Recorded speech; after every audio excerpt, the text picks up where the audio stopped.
Ok, il est 17h36, on n'est pas en 2040, on est en 2025. Bonsoir tout le monde. Je suis Raphaël Ménard, je suis le président d'AREP. Alors je dis ça pour celles et ceux qui sont venus jusqu'au 16 avenue d'Ivry à Panhard et qui ne connaissaient pas cet endroit. Donc voilà, en quelques mots, bienvenue. Vous êtes chez AREP et aussi chez SNCF Gare et Connexion. C'est le siège pour l'une et l'autre, pour SNCF Gare et Connexion et AREP. AREP, en quelques mots, on a une agence pluridisciplinaire. On a un peu plus de 1000 ici à Panhard, mais à Panhard, on est plutôt 700 et il y en a aussi en région, en France et puis aussi à l'international. On travaille dans tout ce qui touche la mobilité et le bâti. Et c'est vrai qu'on a une passion pour la prospective qu'on a fait dans le cadre de nos recherches et aussi dans le cadre de missions auprès des collectivités en Europe, en France. Et donc ça s'est illustré, ça va être le thème d'aujourd'hui sur Grenoble en 2040. Chez AREP, on aime ça pour plusieurs raisons. Déjà parce que ça nous permet de faire deux choses qu'on aime beaucoup faire, c'est d'articuler le sensible et le scientifique, de pouvoir associer des imaginaires avec des métriques. Ça nous permet aussi de nous interroger sur la question du temps. Je pense que la table ronde va en parler. C'était d'ailleurs le thème de notre revue Post, notre revue annuelle. Et le 4e numéro était consacré à cette question un peu sérieuse, qui est la question du temps. On va s'interroger, vous allez voir d'ailleurs ce très très beau dessin, une partie de la fresque que vous avez peut-être pu découvrir, dessinée sous le talon de la plume de Gaëtan Amossé. La géographie, les territoires, les villes, et puis aussi les usages et les métabolismes. Donc on va parler de tout ça. Donc ravi de vous accueillir.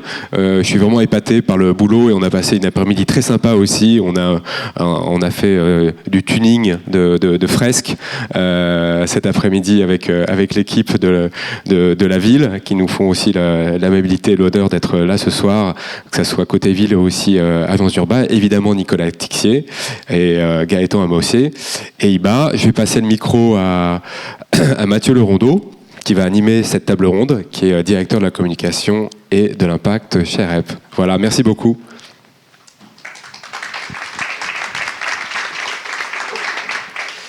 Merci Raphaël. Bonjour à toutes et à tous. Donc, je vais me charger effectivement d'animer ou en tout cas de distribuer la parole entre nos invités aujourd'hui que je vais vous présenter.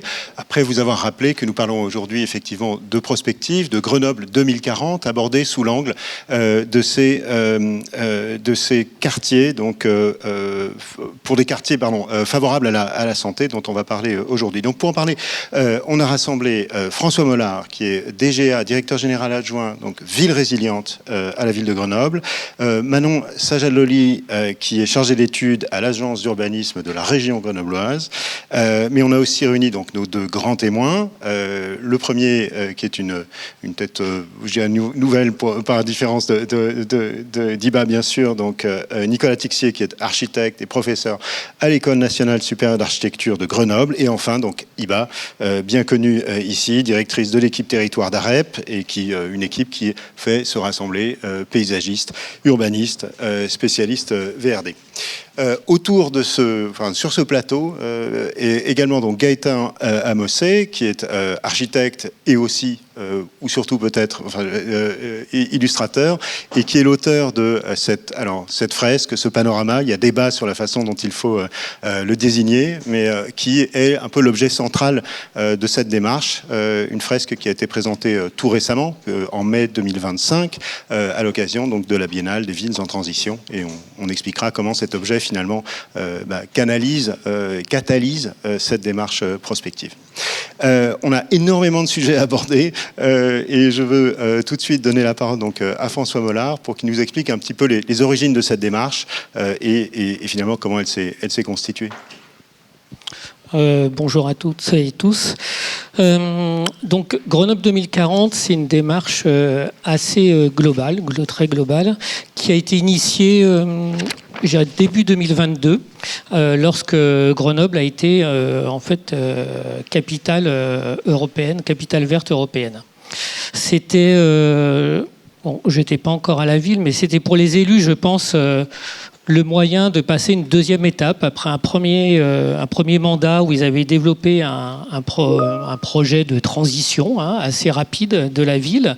Deuxième mandat qui permettait, et du coup ils voulaient compléter cette stratégie de transition d'une stratégie de résilience. Voilà. C'était aussi le constat à l'après-année Covid, le fait que tout le monde n'est pas égal face au choc. Et du coup, c'était compléter le projet de transition pour le rendre, pour aller vers une ville plus juste. Alors, pourquoi Grenoble 2040 pourquoi cette date?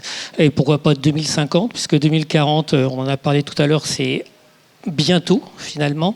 Donc là, on était vraiment 2040. Ça a été choisi comme l'horizon d'une génération. Politiquement, grosso modo, c'était pour dire c'est la volonté politique d'offrir aux enfants qui naissaient à Grenoble en 2022 une ville, écologiquement sûre et socialement juste en 2040 à leur majorité. Voilà. C'est ça le projet politique. Pour ça, donc on a une démarche englobante autour de 3 grands piliers. Donc bien sûr lié l'environnemental et le social, ce qui est assez classique. Un pilier qui vise à réconforter, à réconcilier plutôt la raison et les émotions. Et ça, c'est très important. Donc on s'appuie sur un socle scientifique fort, mais aussi sur un discours, qui vise à réobjectiver les chiffres pour lutter contre des discours, les fake news. Et troisième socle, c'est la nécessité de construire des ponts entre le local et les expliquer aussi entre le local et le global. Voilà.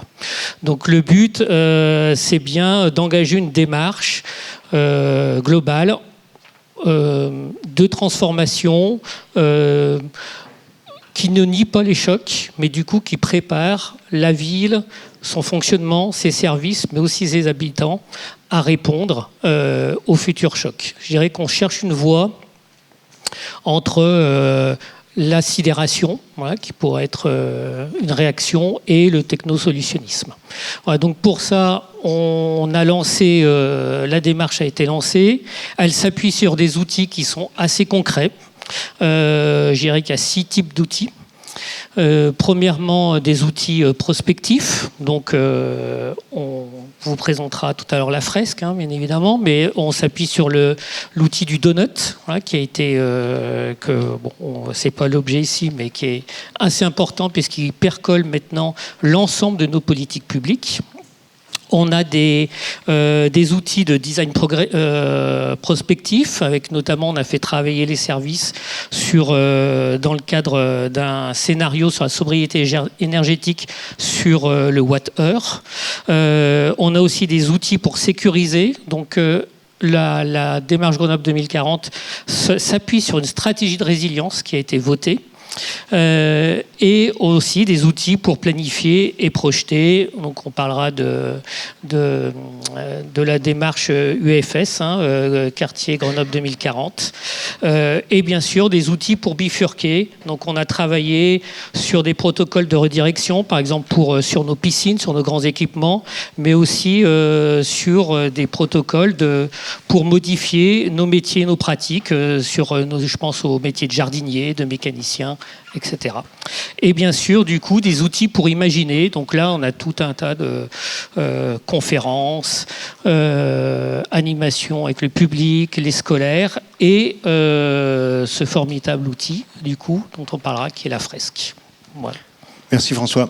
Alors, dans ce dispositif riche, l'un des angles, vous venez de le nommer, donc QFS pour quartier favorable à la santé, c'est celui dont nous allons le plus parler aujourd'hui. Je vais me tourner vers Manon cette fois pour lui demander de nous en dire un petit peu plus sur finalement qu'est-ce que c'est que ces quartiers favorables à la santé, et peut-être si on prend un pas de recul, comment l'urbanisme, la fabrique de la ville peut être favorable ou génératrice de santé. Comment est-ce que vous l'avez conçu à Grenoble ?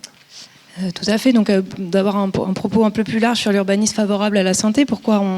Qu'est-ce que c'est ? Donc, c'est une démarche qui consiste à orienter les choix d'aménagement pour minimiser les facteurs d'exposition, minimiser l'exposition à des facteurs de risque et maximiser l'exposition à des facteurs de protection pour la santé physique et mentale des habitants et des usagers. Pourquoi c'est un enjeu important pour les villes ? Parce qu'en fait, on a 80% de nos déterminants de santé, donc ce qui fait notre bonne santé physique et mentale, qui sont liés à des facteurs environnementaux et socio-économiques. C'est que notre patrimoine génétique, c'est que 5% de notre santé, et le système de soins environnant, la présence de généralistes, les hôpitaux, la qualité des services qu'on peut avoir, c'est que 15%.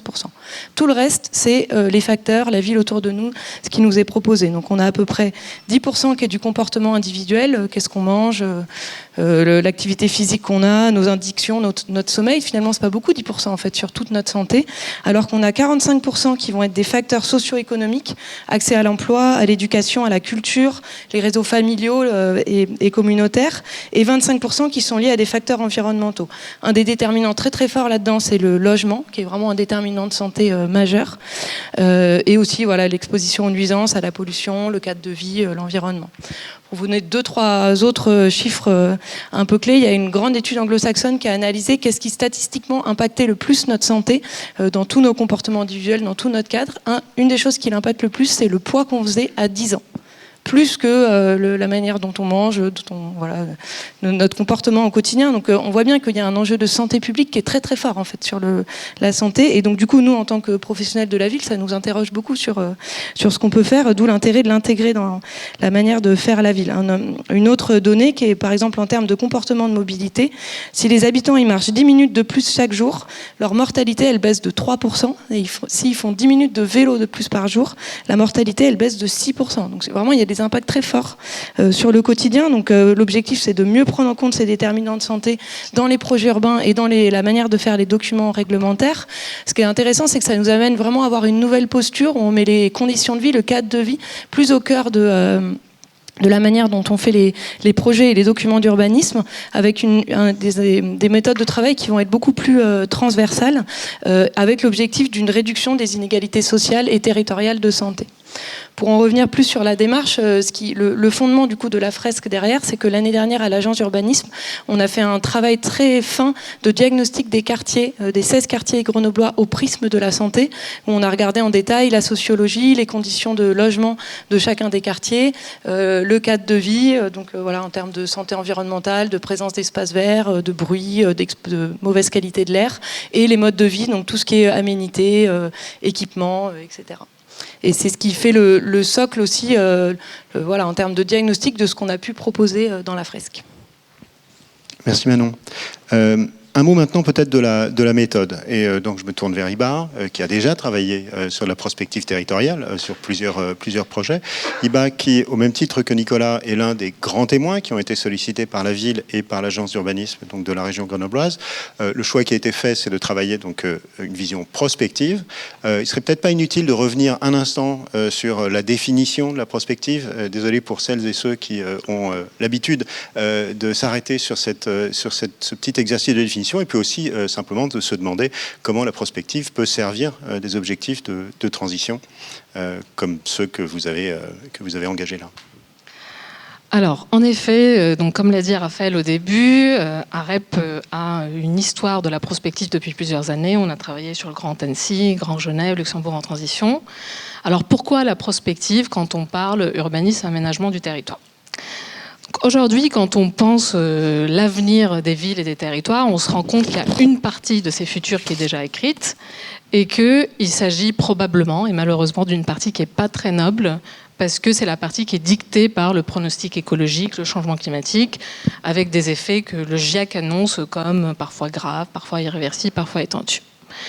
Et donc, face à cela, il ne s'agit évidemment pas de croiser les bras, et c'est ce que fait la ville de Grenoble aujourd'hui. On dit que gouverner, c'est prévoir. Et donc, aujourd'hui, il faut anticiper, il faut prévoir, il faut préparer, adapter, etc.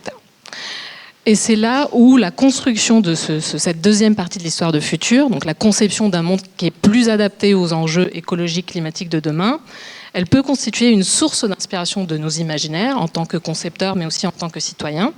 Et c'est là où la prospective va puiser sa matière première pour orienter l'action. Donc elle a un objectif totalement opérationnel. Et donc la prospective, elle fait partie d'un vaste monde d'exploration des évolutions du monde et de la société. Ça s'appelle la futurologie. Et donc on va retrouver là-dedans d'autres registres, donc la science-fiction, l'utopie, la dystopie, etc. Et donc on voit qu'à travers les âges, les hommes et les femmes ont toujours eu besoin de prendre du recul sur le présent pour essayer d'imaginer ce qui peut arriver demain, donc les évolutions possibles. Et puis on a des créatifs, des artistes, des architectes, mais aussi des écrivains qui ont pensé le futur et qui sont exprimés sur le futur. Et donc dans ces différents registres pour adresser le futur, on peut distinguer en fait les différentes manières de penser le futur par leur rapport à l'incertitude versus le déterminisme d'une part, et dans leur rapport à l'action versus la narration ou la fiction d'autre part. Par exemple, si je prends la science-fiction, on est totalement dans le registre de l'incertitude et de la fiction. La planification, on n'accepte pas l'incertitude parce que c'est l'organisation d'une série d'actions pour atteindre un objectif donné, un horizon cible donné, donc on est dans le déterminisme et l'action. Et la prospective, c'est entre l'incertitude, parce que la prospective accepte l'incertitude, mais elle a un objectif qui est très opérationnel, qui est orienté vers l'action. Et donc la définition de la prospective, pour reprendre un peu ce qui a été décrit par ses pères fondateurs, donc Gaston Berger et Bertrand de Jouvenel en France dans les années 50, c'est que c'est une manière de réfléchir tournée vers le futur, sans chercher à le prédire, qui accepte l'incertitude et qui va explorer des chemins, des possibles, en intégrant les enjeux du temps long, du long terme, pour orienter des décisions, des actions. Donc elle cherche à comprendre pour permettre de décider et d'agir. Et elle va procéder en posant 4 questions principales. Que peut-il arriver demain ? Que pouvons-nous faire ? Que voulons-nous faire ? Comment allons-nous faire ? Que peut-il arriver demain ? Donc ça peut être le changement climatique, mais ça peut être aussi des évolutions sociales, sociétales, démographiques, croissance, décroissance. Que pouvons-nous faire ? Et c'est là où on a le côté exploratoire de la prospective, où on va s'intéresser à des scénarios possibles, des chemins, des trajectoires, etc. Que voulons-nous faire ? Et donc la prospective adresse les décisionnaires, adresse la décision, et elle pose des questions aux décisionnaires face à différentes options, mais aussi face à l'incertitude. Et puis comment allons-nous faire ? La prospective et la planification ne sont pas opposées, ça peut se compléter, et la prospective peut venir orienter des exercices de planification. Planification, ça peut être par exemple de l'urbanisme réglementaire qui vient cadrer des projets urbains architecturaux dans une ville.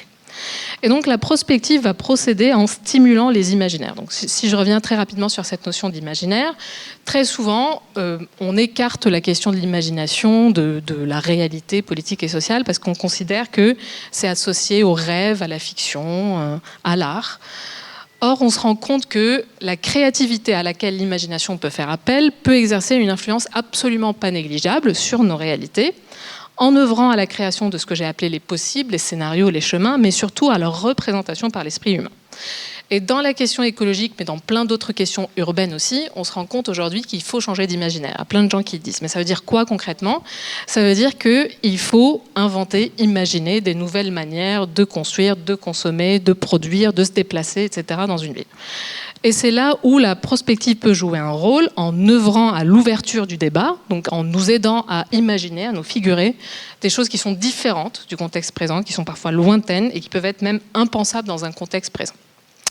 Et donc l'imaginaire n'est pas une évasion, ça peut être un outil d'influence sur le futur et ça peut être une matière de transformation de l'inconscient collectif. Alors j'utilise pour ça un exemple qui date de 1939, l'exposition universelle de New York, où un grand designer a été contacté par General Motors, qui était un géant de l'automobile de l'époque, pour faire une maquette géante de l'Amérique du futur, donc depuis le passé, depuis 1939. Et donc évidemment, une maquette de l'Amérique totalement transformée par l'automobile, par la bagnole. Et donc il a fait une maquette géante avec une mise en scène extraordinaire, des fauteuils qui tournent autour, et ça représentait une Amérique qui n'existait pas à l'époque, avec des tours, des banlieues étendues, des bretelles d'autoroute. Et c'est une exposition qui a eu énormément de succès, qui a tourné jusque dans les années 60, 70, etc. Et donc, quand on regarde aujourd'hui les villes américaines, mais même au-delà, les villes européennes et bien au-delà, on voit qu'il y a une ressemblance extrêmement forte entre cet imaginaire qui a été raconté dans une maquette géante de l'Amérique du futur depuis le passé et la réalité. Alors, ce n'est pas un hasard, ce n'est pas une prophétie, c'est ce qu'on appelle de l'exercice prospectif, c'est-à-dire Norman Belgades, qui est le designer automobile de l'époque, a répondu à une commande en faisant de l'exercice prospectif. Il s'est intéressé aux tendances de l'époque, c'est-à-dire l'émergence de la société de consommation, l'essor de l'automobile, les nouvelles manières de travailler, d'habiter le territoire. Et puis, il a projeté une vision possible, mais incertaine, une vision parmi d'autres du futur, qui correspondait à une vision souhaitée par le commanditaire, qui était General Motors, qui voulait façonner l'Amérique selon l'industrie automobile parce que c'était dans ses intérêts. Et l'enjeu derrière ça, c'était d'exercer une influence sur les politiques publiques et sur les manières de concevoir les espaces publics, etc. Et donc ça a bien fonctionné. Évidemment, cette prospective n'est plus à reproduire aujourd'hui parce qu'elle ne tient pas du tout compte de la complexité du monde vivant, humain, non humain, et puis des ressources, etc. Mais on voit aussi dans cet exemple que la prospective du passé était probablement beaucoup plus facile que la prospective d'aujourd'hui parce qu'on doit composer avec l'existant et le déjà là, et c'est ce qu'on va raconter sur Grenoble 2040, c'est tout le fond du sujet. Et donc évidemment, ça demande aux experts d'être plus créatifs, donc aux architectes, aux ingénieurs, aux designers, d'être plus créatifs, mais aussi d'être plus sachants, parce qu'il y a de notre savoir dans notre imaginaire. Et ça appelle aussi à ouvrir l'exercice, parce qu'on se rend compte aujourd'hui que les questions écologiques, sociales, économiques, même les questions sociétales, sont absolument systémiques et collectives. Et donc aujourd'hui, pour ancrer une vision prospective dans le réel, parce que le prospectif doit aider le réel, il faut ouvrir le champ des contributions à une diversité d'acteurs qui peuvent être des citoyens, des acteurs locaux, etc. Et donc on assiste à une démocratisation de la prospective, tel que c'est le cas sur Grenoble 2040, et on va revenir un peu plus tard là-dessus. Et on se rend compte aussi que la prospective peut être démocratisante elle-même, parce que face à l'inconnu, face à l'incertitude, tout le monde est égal. Donc il y a une sorte de démocratisation systémique dans l'exercice prospectif. Et dernier mot, sur l'exercice prospectif collectif, c'est également un facteur d'émancipation ou un facteur d'encapacitation, désolé pour le mot complexe, ou d'empouvoirment, c'est encore plus compliqué. Mais quand on fait la prospective avec des habitants, des citoyens, on se rend compte que non seulement on les interroge sur la manière avec laquelle leur ville, leur territoire va changer demain, mais on les interroge systématiquement sur la manière avec laquelle ils et elles peuvent y contribuer. Et c'est là où la prospective peut être factrice d'encapacitation. Donc un exercice de prospective ouvert aux citoyens, aux Grenobloises, aux Grenoblois. Et j'aimerais bien, vous avez choisi donc comme support ou comme média de cet exercice de prospective donc cette fresque. Et je vais demander à Nicolas Tixier, donc deuxième grand témoin de la démarche, de parler finalement du rôle de cette fresque et de son processus d'élaboration et de l'usage qui en aura été fait. Oui, merci. Je me lève parce que j'ai une série d'images et pour pouvoir interroger Grenoble dans 15 ans, on s'est aussi posé la question de la façon dont Grenoble a été interrogé dans son futur dans les années précédentes. Donc je vais tenter, mais vraiment en 5 minutes, une rétro-prospective, c'est-à-dire tous les projets quelques projets qui ont été faits pour penser Grenoble demain, dont une partie des fois a été réalisée, mais une grande partie n'a pas été réalisée, ce qui à la fois nous donne beaucoup de modestie sur ce que l'on fait, mais en même temps montre que peut-être la situation d'aujourd'hui n'est pas celle d'hier, comme n'était pas celle d'il y a 100 ans ou d'il y a 200 ans. Alors, Grenoble, pour ceux qui connaissent, est coincé entre 3 massifs, la Chartreuse, Beldonne et le Vercors. Et il y a deux rivières principales, le Drac, qui fait un méandre avec un cône de déjection, qui vient pousser une autre rivière ici, l'Isère, contre la montagne. Ce qui fait que l'ensemble de ce territoire est inondable. Et Grenoble s'est construit ici, sur les terres les moins inondables au nord. L'ensemble est inondable avec un vrai paradoxe, c'est que, vous le savez, Grenoble est souvent dite la capitale des Alpes, mais en fait, Grenoble est à 220 mètres d'altitude et Grenoble est une des villes sans doute la plus plate de France. Donc on est très très loin de l'imaginaire montagneux. Mais comment faire une ville qui est entièrement dans les zones inondables? Donc première prospective, eh bien pour ça on va endiguer le Drac. Ici, le nord est ici maintenant. On va endiguer le Drac pour pouvoir évidemment cultiver la plaine, l'irriguer de façon plus contrôlée et petit à petit commencer à envisager une urbanisation qui des fois était envisagée de façon assez radicale. Vous connaissez peut-être ce grand axe qui s'appelle le cours Saint-André, aujourd'hui il a changé de nom, qui était là pour faire passer les troupes des Alpes du Nord aux Alpes du Sud, parce que Grenoble est d'abord une ville de garnison, et ça quasiment jusqu'au milieu du XXe siècle. Avec des projets déjà un peu fous comme ce parc des Champs-Élysées qui faisait 1,2 km qui a été réalisé en fait. Voilà. Alors, quand même, l'endiguement du Drac permettait de continuer l'extension de Grenoble, mais des projets un peu plus radicaux ont été faits. Vous connaissez peut-être ce qui s'est fait à Valencia, consistait à complètement détourner l'Isère par un canal et à transformer le lit de l'Isère en un petit parc linéaire urbain au centre. Ça ne s'est pas fait, évidemment. On remonte dans le temps, on arrive au 19e siècle. Grenoble est en chute économique. Et l'ancien maire, Beria, a l'idée d'aller chercher des sources d'eau chaude réputées pour soigner les gens à 32 km de Grenoble et les amener par un aqueduc à Grenoble pour transformer toute la ville en ville thermale avec donc des thermes, des casinos, des hôtels, des restaurants, des théâtres, etc. Le projet a été en débat pendant 60 ans. Voici le tracé hypothétique de l'aqueduc. Le projet ne s'est pas fait. Début du XXe siècle, on pense des projets urbains, cette fois-ci avec le mot projet urbain presque, etc. Là, c'est un plan de Léon Jossely, ça fait partie de ses premiers plans d'extension urbaine, où Léon Jossely dit « mais Grenoble est enserré dans ses murs, il faut l'étendre vers le sud. Alors pour ça, on va étendre toutes les habitations au sud. On va prendre la gare qui était ici, on vient la mettre ici. On change le barycentre de la ville. On met toutes les industries complètement au sud et on transforme le grand champ de tir militaire en un immense parc urbain. C'était l'époque de Central Park et Central Park était la référence pour produire un immense parc urbain. Et ce qu'il prévoyait à cette époque-là, c'est que les casernes qui occupaient un territoire colossal allaient petit à petit devenir urbanisables. Ça ne s'est pas fait dans les 30-40 ans après son plan, mais ça a fini par se faire par la suite. Léon Jossely a été aussi celui qui est l'architecte de l'exposition de la houille blanche et du tourisme à Grenoble, qui a eu lieu pile il y a 100 ans, en 1925, et pour laquelle Auguste Perret a construit une tour quasiment au centre de Grenoble, et vous allez voir, cette tour a une certaine importance dans notre projet.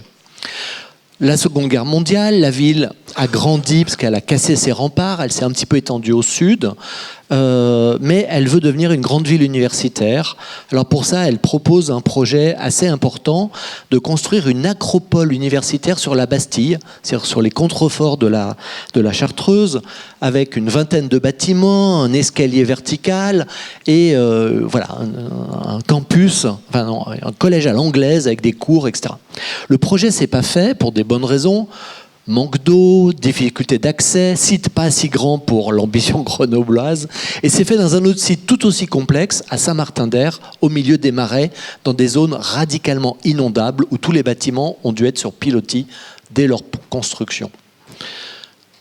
On avance un tout petit peu, on est dans les années 60, cette fois-ci on fait appel à Henri Bernard, et Henri Bernard reprend l'idée de développement Paul, et vous voyez, s'il y a le centre de Grenoble qui est là, et bien on trace, tout ça n'existait pas. Donc la ville est complètement tracée avec un projet assez gigantesque de grand ensemble ici, qui par la suite s'est appelé la Villeneuve de Grenoble et la Villeneuve d'Échirolles.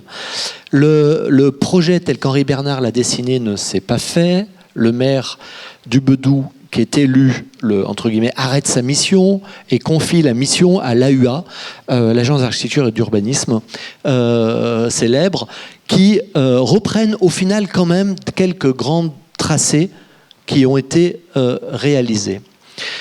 La Villeneuve se construit et il se pose la question de retrouver des transports en commun dans la ville, puisque les tramways ont tous été démolis. À la fin des années 50, il ne restait plus de tramways à Grenoble.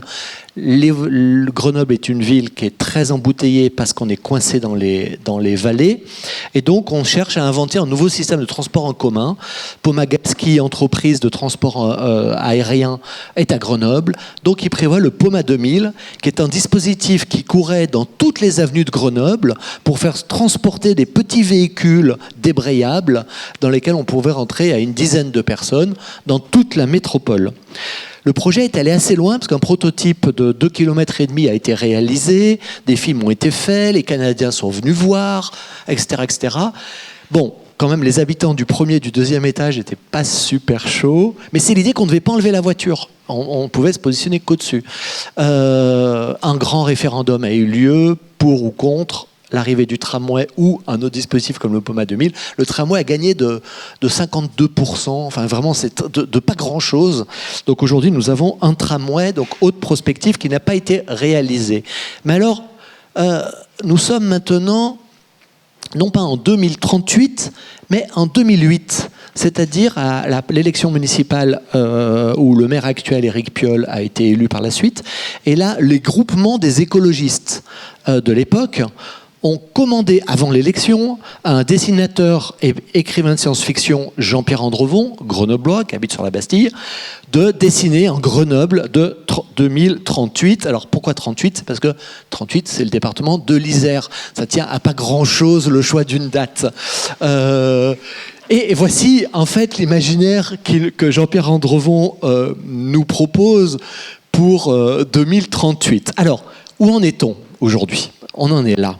C'est-à-dire que, je redis, la Chartreuse, c'est des pentes extrêmement raides. Beldon, c'est des pentes pas forcément raides, mais très boisées, friables, il est difficile d'y construire et protégées, en raison en plus des champs captants pour les eaux qui servent d'eau potable. Et puis le Vercors, qui est un parc national, qui lui-même est aussi très raide dans ses pentes. En gros, l'expression grenobloise, qui est pas très belle, c'est de dire aujourd'hui la cuvette est pleine. Il n'y a plus de terre à construire sur la métropole ou à la marge 1 ou 2% qui doit traîner quelque part. Et il n'y a pas non plus des zones colossales qui méritent d'être complètement démolies pour retrouver une autre forme d'urbanisation. Donc on est dans un système où pour penser 2040, là on est donc en 2024, on ne peut réellement, c'est pas que c'est un choix unique, c'est qu'on ne peut pas faire autrement, on doit construire la ville sur la ville. Cette urbanisation a eu lieu très très très vite. Regardez, on est au sommet de la tour Perret, cette tour qui a été construite en 1925. La ville commandite à un photographe de faire un panorama à 360 degrés. Ce panorama qui existe, on a les négatifs, permet d'être imprimé à une immense échelle. Vous le verrez, on peut l'imprimer si on le veut à l'échelle de 26 mètres, la même que la fresque qu'on a réalisée par la suite. Pardon, je suis allé trop vite là. Et j'ai bientôt fini. Vous le voyez pas très bien parce qu'on a tout un problème, même avec ce grand écran, quelque chose qui fait plus de 2 dizaines de mètres.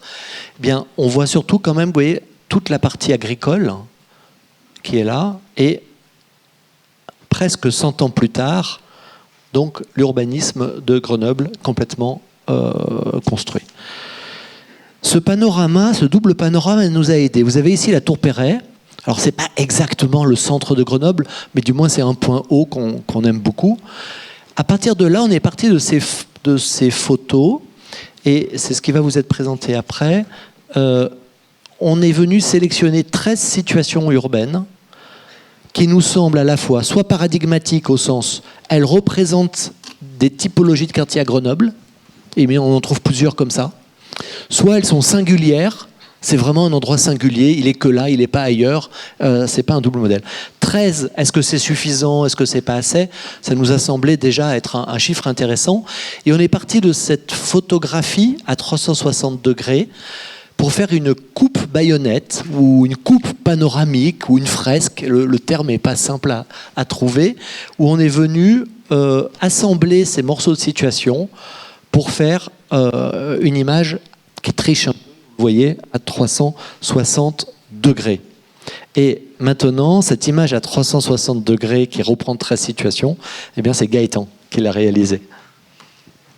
Merci Nicolas. Oui, il est temps effectivement qu'on rentre un peu dans ce paysage et dans ce paysage très structuré de fresques et d'imaginaire, voir comment cette fresque, ce nouveau panorama a été élaboré précisément et quel rôle il joue entre les élus, les populations et le collectif des animateurs de la démarche.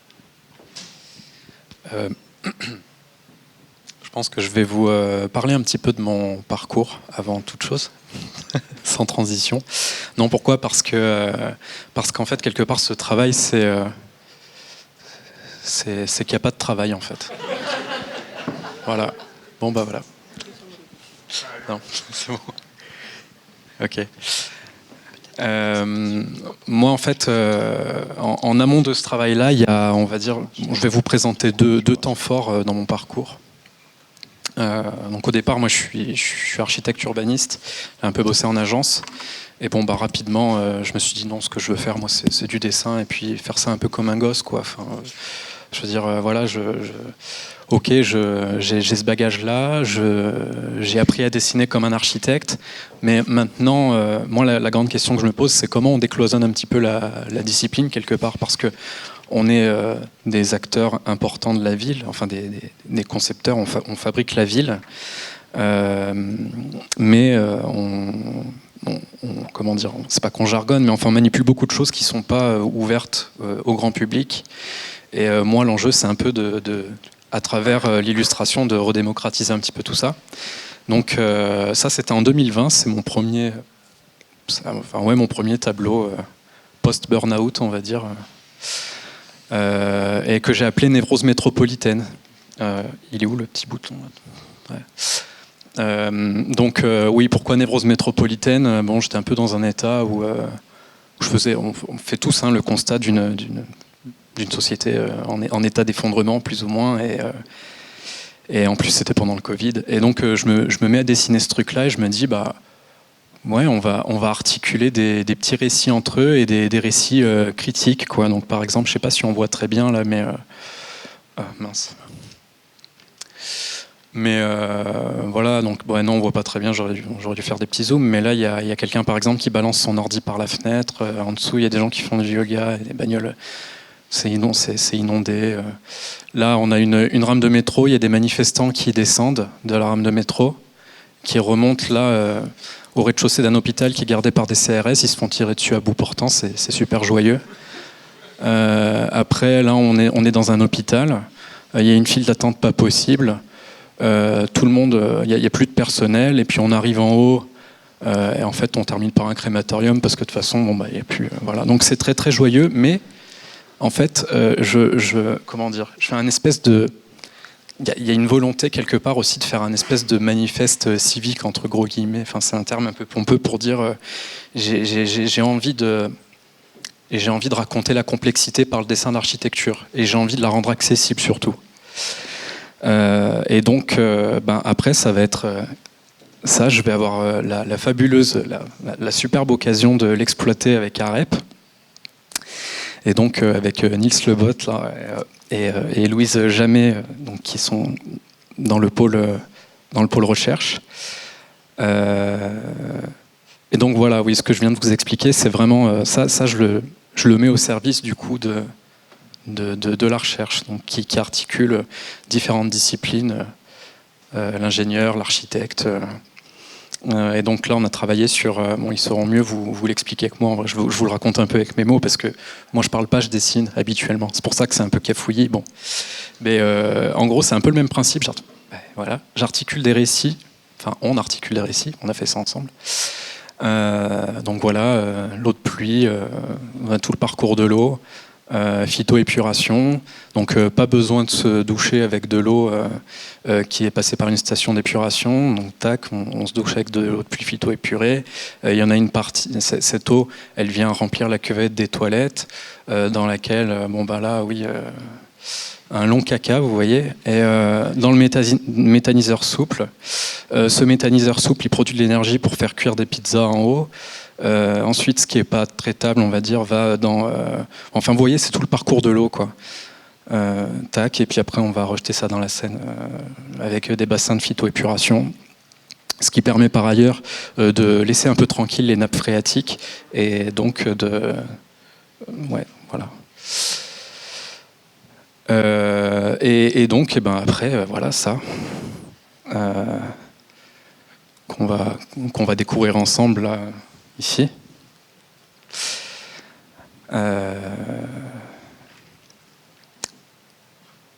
Je sais plus quoi dire. Peut-être avant de passer la main et qu'on découvre. Ah oui, le processus. Voilà, pardon. C'est comment est-ce qu'on l'a élaboré comment est-ce que vous l'avez élaboré cette... Oui, voilà, pardon. Donc oui, le processus derrière ce résultat, c'est que donc en fait moi j'interviens à un moment où il y a, on va dire, des grandes orientations d'aménagement qui sont discutées en équipe, et moi j'arrive là où il faut articuler toutes ces idées entre elles, les spatialiser. Et au départ, voilà, on ne sait pas trop comment faire, et on s'est dit, bah tiens, voilà, coupe perspective baïonnette augmentée. Qu'on est... bon, attendez, bon, je recommence. Donc, au début, nous étions on a fait beaucoup de réunions. C'est un travail très itératif. Et moi, je venais prendre des notes tout au long de ces réunions. Donc, vraiment du sketch jeté, très rapide. Et donc, on est venu comme ça dessiner ensemble ces 13 situations qu'on est venu assembler par la suite. Et donc, je ne sais pas si vous connaissez cette plateforme Miro qui est géniale. C'est trop pratique. Enfin, en fait, pas Miro, pardon. Je suis désolé. Alors, j'ai dormi 3 heures cette nuit. Je suis navré. Si, c'est ça. Ouais. C'était dramatique. Donc voilà, qu'on est venus tous ensemble amender, on va dire, au fur et à mesure, et donc vraiment un travail itératif entre l'équipe, entre la ville, l'équipe conceptrice, et puis donc moi l'illustrateur qui suis venu donner forme à tout ça.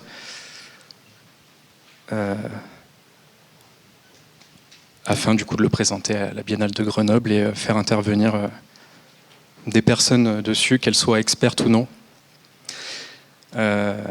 Voilà. Le but, c'est aussi de réouvrir un espace de démocratie quelque part.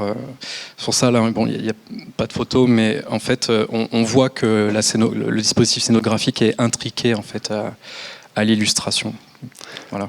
Alors on en a vu quelques-unes des photos avant le début de la rencontre, et on va revenir un peu sur la façon dont ce travail, je dirais, en chambre, s'est élargi et a permis d'ouvrir donc toute cette démarche prospective au public, aux Grenobloises, aux Grenoblois. Maintenant, peut-être un mot d'Iba qui va nous décrire un peu les 13 situations urbaines dont on a parlé à l'instant. Cette fois-ci, on va passer, j'allais dire, aux travaux pratiques. Vous avez, la plupart d'entre vous, eu l'occasion de plonger un peu dans cette fresque en arrivant, puisqu'elle est affichée dans un format, je dois le dire, à l'échelle 1,5 par rapport à l'objet donc, qui a été conçu et qui a été exposé donc, à la Biennale des villes en transition. On peut aussi la découvrir en ligne, et Iba va nous en faire un peu le tour. Peut-être juste avant de présenter les 13 situations, je vais revenir sur quelques ingrédients de la démarche Grenoble 2040. Donc Grenoble 2040, on a expliqué l'horizon temporel au début qui n'est pas usuel. Dans les prospectives récentes, on parle plutôt de 2050. Donc 2040, c'est parce que Grenoble a été désignée capitale verte européenne en 2022. Et donc il y a une série de chantiers qui ne concernent pas uniquement la transformation urbaine, qui sont lancés pour interroger la transformation de la ville le temps d'une génération. Et donc l'objectif derrière, c'est d'identifier des actions à mettre en place, des politiques publiques à mettre en œuvre, pour faire en sorte que Grenoble demain, pour une personne née en 2022 qui va atteindre l'âge adulte en 2040, donc 18 ans, soit une ville viable, vivable, agréable, sachant que ça se fera sous contrainte, parce que on est en contexte alpin et qu'on a 2 fois plus de réchauffement climatique que la moyenne mondiale en climat alpin. On a 2,2 degrés en moyenne de réchauffement par rapport à l'ère pré-industrielle, de mesurer, et à certains endroits c'est plus 2,5, 2,6, versus à l'échelle mondiale plus 1,1 degré. C'est quelque chose qui se voit, qui impacte évidemment les populations les plus vulnérables, etc. Donc il y avait ça sur l'horizon temporel, et quand on a commencé à travailler également sur Grenoble 2040, on s'est rendu compte que c'était un horizon extrêmement intéressant sur ce que je disais au début, sur la prospective, l'aller-retour entre action présente, vision future, aujourd'hui et demain. Parce que 2040, c'est quelque part l'atterrissage dans le paysage urbain de politiques publiques soit déjà à l'œuvre, soit à mettre en place hyper rapidement dans les années à venir. C'est-à-dire qu'il s'agit de penser demain, mais il s'agit d'agir aujourd'hui, mais en plus avec une action urgente et nécessaire. Et donc, on est totalement dans tout ce que j'avais raconté au début sur la prospective consciente, écologique, etc., et collective. Alors pourquoi on a fait le choix de la prospective collective, c'est-à-dire ouverte aux citoyens, citoyennes? Donc il y a eu les diagnostics de quartier qui ont constitué le fondement un peu de notre démarche, la base, la matière première dont a parlé Manon. Donc c'est les diagnostics qui ont été établis par l'agence d'urbanisme de la région grenobloise qui nous ont servi de matière première quand on a commencé à penser au récit prospectif Grenoble 2040, parce que ça traduisait les forces des quartiers, ce qu'on retrouvait dans le quartier, mais aussi les faiblesses, les vulnérabilités. Et très vite, on s'est dit que c'était hyper intéressant, la data là-dedans sur l'îlot de chaleur, les populations, etc. Mais qu'on avait besoin de confronter ce retour de l'agence d'urbanisme de la région grenobloise au vécu, à la perception par les habitants, etc. Donc ces diagnostics ont été présentés dans les maisons de quartier. Et les habitants ont fait des retours sur ce qu'on a appelé plutôt nous les pépites, c'est-à-dire des éléments qui sont extrêmement intéressants, qui sont parfois très localisés ou provisoires, qui méritaient d'être massifiés, pérennisés, et c'est illustré dans la fresque. Et puis les faiblesses, les vulnérabilités qui nécessitaient d'engager une réflexion, un débat qu'on a voulu ensuite collectif. Et donc on a engagé un récit prospectif pour lequel on avait besoin d'un médium. Et donc la fresque, c'est évidemment un outil de représentation qui s'inscrit dans l'histoire des représentations urbaines de Grenoble, panoramique, dont a parlé Nicolas, mais c'est aussi un outil de médiation, c'est un outil de réflexion collective avec les habitants et les habitantes, mais pas que, aussi avec les acteurs du monde de la santé, les professionnels de Grenoble, pour interroger ensemble les actions à engager sur des situations urbaines bien précises à l'échelle des quartiers. Donc c'est une mise en projet, quelque part, contributive, amendable, d'un récit prospectif. Ensuite, les grandes composantes dans la fresque. Donc, il y avait effectivement aussi cette logique de représenter l'imaginaire, de faire atterrir l'imaginaire sur une représentation. Et donc, qu'est-ce qu'on y voit? On y voit évidemment les éléments caractéristiques de l'identité grenobloise, donc les trois massifs, la Chartreuse, le Vercors et la Belledonne. D'habitude, je me plante, là, je ne me suis pas plantée. Le Drac et l'Isère, qui sont aussi chargés d'un imaginaire puissant, parce que ça s'appelle le dragon et le serpent dans le jargon grenoblois. Donc, c'est des éléments naturels qui sont chargés d'un imaginaire. On représente aussi la manière avec laquelle la ville se connecte aux éléments naturels, l'eau, le sol, l'air, et c'est des éléments absolument primordiaux dans une démarche d'urbanisme favorable à la santé. Et puis, on donne une dimension toute particulière à l'existant, qui se trouve en premier plan. Et comme on l'a dit au début, comme l'a montré Nicolas sur les deux panoramas, 1925-2020, on voit que la cuvette s'est remplie. La cuvette à Grenoble s'est remplie. Et donc, on a une ville déjà existante, déjà constituée. Et forcément, le débat va être, plutôt que de déconstruire ou imaginer de construire du neuf, comment on fait pour transformer, pour adapter, pour embellir, pour surélever, pour changer d'usage, changer d'affectation, ce qui existe déjà.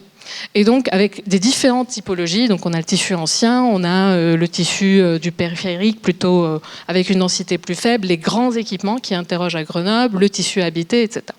Et donc, c'est ce qu'on a représenté dans les fameuses situations urbaines, donc 13 situations urbaines, qui ont le mérite de correspondre à des typologie urbaine réplicable. Donc on n'est pas sur des situations exceptionnelles, mais on est vraiment sur des typologies qui interrogent sur la transition, donc des sortes de topotypes de la transition, des lieux décisifs de la transition. Et donc je vais essayer de me balader dans la fresque, je crois qu'on explose totalement le timing, mais je vais faire super vite.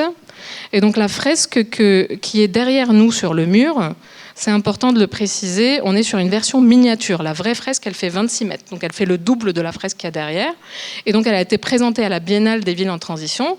Et l'enjeu, c'était de mener des ateliers. Donc il y a eu des ateliers avec des étudiants, des ateliers avec des habitants et des habitantes, qui se poursuivent jusqu'en septembre 2026 pour nourrir la réflexion. Et donc, quelles sont les situations urbaines? Donc, il y a l'îlot de Faubourg aéré, c'est l'îlot de Faubourg peu dense, c'est-à-dire pavillonnaire. Donc, évidemment, la question qui se pose face à la pression immobilière et foncière, ça va être la question de densification.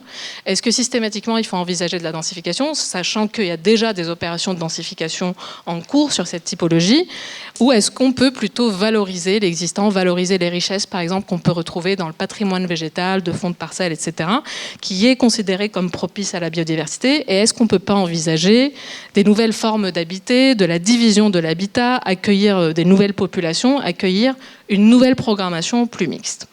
Donc plein de questions posées dans cette première situation. Deuxième situation, on est sur le grand équipement patrimoine XXe siècle. Donc, à Grenoble, on retrouve à pas mal d'endroits un patrimoine héritage du fleuron du béton, qui a eu du mal à être aimé, apprécié à Grenoble, et qui pose aujourd'hui plein de questions sur son adaptation au changement climatique, mais aussi sur son rapport à la ville. Et donc là, ce n'est pas uniquement le conservatoire, c'est le conservatoire qui colle un gymnase, qui colle un stade, qui colle un collège. Et chaque équipement fonctionne d'une manière totalement autonome et fermée, pas de mutualisation, pas d'optimisation sur la question chronotopique. Donc c'est ce qu'on interroge. Et on interroge aussi l'articulation de ces espaces entre eux par une grande place publique qui anime, qui fédère et qui est connectée à la coulée verte ou à un espace vert à proximité. L'éco-pro des années 50-70, donc c'est typique d'une période d'urbanisme qui présente certaines richesses, mais qui présente aujourd'hui des limites face à la question énergétique, face à la question écologique en général.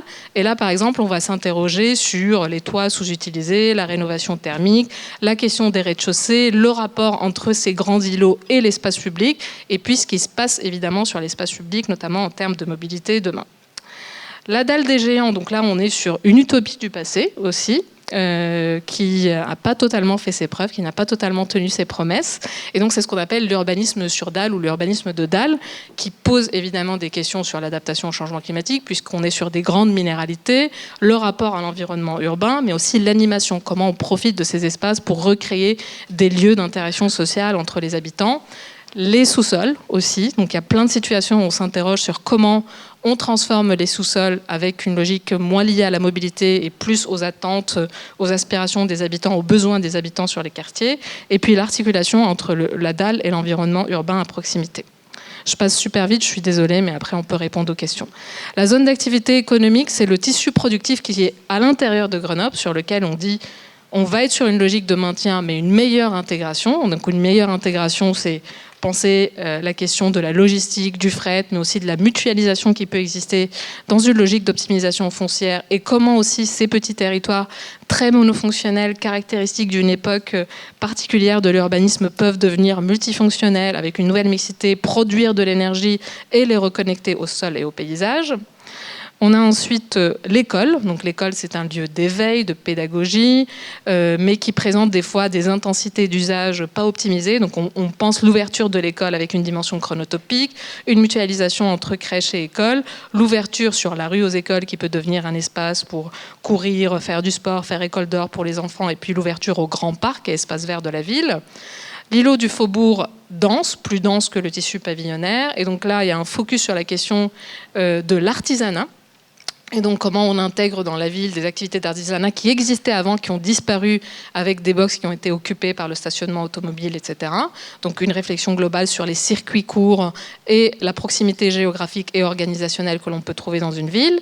La place Schumann, c'est l'arrière-gare, donc un lieu stratégique du point de vue de la mobilité où on propose de développer une plateforme de mobilité, mais aussi une plateforme de logistique extrêmement bien connectée au train, travailler l'espace public dans une logique d'adaptation, et puis la chronotopie sur les bureaux. Comment on peut, par exemple, les mettre à disposition des étudiants qui manquent de bibliothèques aujourd'hui à Grenoble, rénovation thermique, intégration d'infrastructures de production d'énergie renouvelable. La Presqu'île, qui est un lieu, un centre scientifique de modernité au niveau de Grenoble, mais qui est très fermé sur lui-même. Alors comment on peut mieux le faire dialoguer avec les habitants en sortant la recherche sur l'espace public et en travaillant aussi une innovation sur l'architecture et les typologies d'habitat. Les berges de l'Isère, qui sont les lieux de vivants humains et vivants non humains, sur lesquels on travaille des lieux de respiration XXL, de bien-être, de fraîcheur pour les habitants, de randonnée, de promenade, de pratique de sport, et pour le vivant non humain aussi des lieux où on préserve justement la biodiversité, avec une réflexion aussi sur la question d'inondation, puisqu'il s'agit aussi de penser la résilience hydraulique, et comment on communique mieux sur le risque hydraulique, parce que les populations, plus elles sont informées, plus elles sont formées, plus elles arrivent à faire face à des situations de crise. La grande piscine, donc là on est sur un îlot qui est très apprécié, un bâtiment emblématique à Grenoble, mais qui fonctionne quasiment que 2 mois dans l'année. Et donc là, c'est vraiment la question de l'ouverture à des usages différents sur d'autres périodes de l'année. Et puis la diversification de la programmation à l'intérieur par l'intégration de nouvelles activités sportives et d'activités en lien avec l'offre de santé. Et puis l'îlot du centre-ville, qui est très caractéristique de ce qu'on retrouve à l'intérieur de Grenoble, avec les caves, les galetas, sur lesquels on travaille sur la question du rafraîchissement, l'intérieur d'îlots qui peut proposer des nouveaux usages aux habitants, l'ouverture entre ces grands îlots qui présentent un effet de clôture et l'espace public, et puis l'adaptation de ces bâtiments aux besoins des populations qui vont y vivre en 2040 avec les balcons, les ascenseurs, etc. Et puis la grande place publique qui est aujourd'hui parking, donc là c'est symbolique. On sait que les places publiques sont des pièces maîtresses du système d'espace public d'une ville. Donc là on a pris une place qui sert de parking aujourd'hui. On sort la voiture, on sort la bagnole et on propose un vaste projet de végétalisation. Donc on montre que la transition des mobilités doit amener une réflexion sur la transition et la transformation des espaces publics qui passe par la végétalisation, la création d'îlots de fraîcheur, adaptation au changement climatique, mais aussi l'amplification des usages et une nouvelle mixité d'usages. Et donc ça, c'est un peu le contenu des situations. Et en gros, la ligne globale, c'est le déjà là qui a une importance toute particulière. Il y a aussi une dimension autour du récit des lieux, l'histoire des personnes. Il y a des sociotypes qui sont également travaillés dans des zooms sur la fresque. Il y a une dimension sur la sobriété également, puisqu'on fait avec le déjà là la sobriété en énergie dont on a parlé, qui consiste à penser l'intégration d'infrastructures de production d'énergie renouvelable, la réduction de la consommation, mais aussi une sorte d'urbanisme bioclimatique et d'architecture bioclimatique qui fait avec les ressources présentes in situ, avec les éléments naturels, les énergies naturelles, plutôt que d'aller chercher des éléments mécanisés extérieurs, etc. La sobriété en eau, puisqu'il y a une véritable vulnérabilité sur la ressource en eau. La question de désirabilité des lieux par l'inclusivité liée même au processus de conception. D'ailleurs, on dit que le processus de mise en place de ce récit prospectif est plus important que les dessins figés lui-même, donc c'est le processus qui compte.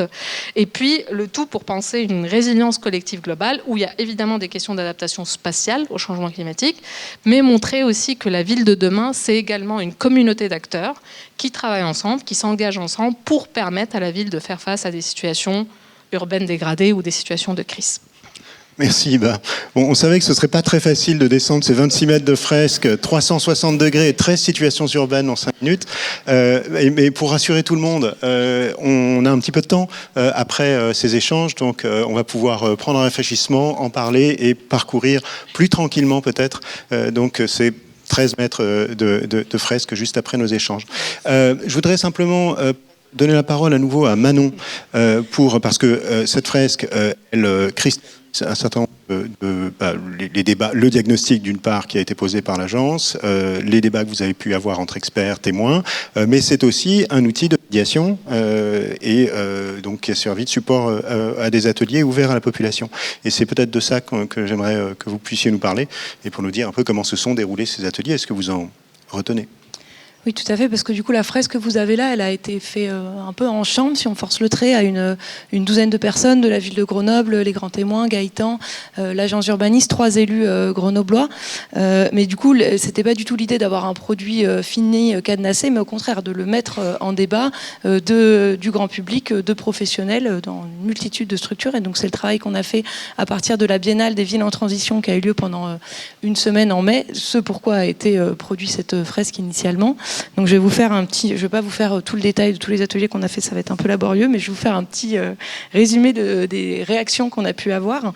D'abord sur l'outil, les retours ont été très positifs. Je pense que ce que tu disais Gaëtan, de vouloir démocratiser le dessin et l'accès à ce qu'on pouvait proposer en urbanisme et en architecture, il est très clairement réussi, parce que ça a été vraiment un des gros retours, d'avoir un effet waouh du dessin qui impressionne et qui donne envie du coup d'aller dedans, mais surtout que c'est un dessin qui est facile à s'approprier, qui est non déqualifiant, donc il y a une grande diversité publique qui peut se l'approprier et qui peut faire support de débat. Ça a même généré beaucoup d'attentes en disant il faut qu'on le réutilise d'ici la fin du mandat et surtout au prochain mandat pour en faire avoir une vision prospective partagée, donner des envies collectives pour faire.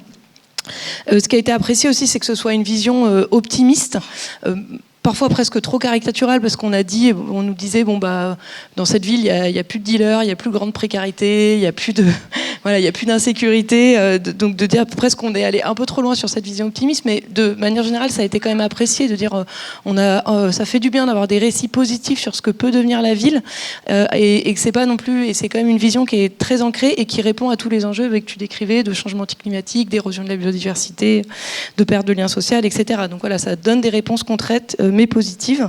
Et le dernier point, que c'était une bonne échelle de temps, 2040, c'est ce que tu disais, c'est après-demain, et en même temps, il faut s'en occuper dès aujourd'hui, donc ça paraissait pas complètement utopiste. Sur les propositions qui ont été faites, il y a des choses qui ont été très appréciées, que la végétalisation, elle devienne large et systémique dans la ville. Ça, c'est ressorti aussi bien des professionnels que des habitants, même s'il pouvait y avoir des manques de précision dans la représentation de la biodiversité, sur les espèces, voilà, il y a très peu d'animaux, par exemple, dans la fresque. Pareil pour la fraîcheur. Bon, en plus, en l'occurrence, on a eu 2 grosses canicules cet été avec 2 épisodes longs, donc je pense que tout ce qu'on a proposé sur la fraîcheur était d'autant plus apprécié. Le sujet de réhabilitation massive des logements et de s'occuper de la qualité d'habitat, de la qualité d'habiter, c'était vraiment, ça fait partie des préoccupations quotidiennes. Et enfin, le sujet de la convivialité, du vivre ensemble, toutes les propositions qu'on a pu faire sur les espaces publics, sur les rez-de-chaussée, sur l'hybridation des programmes dans les équipements. En disant que voilà, c'était vraiment des sujets des axes sur lesquels il fallait travailler.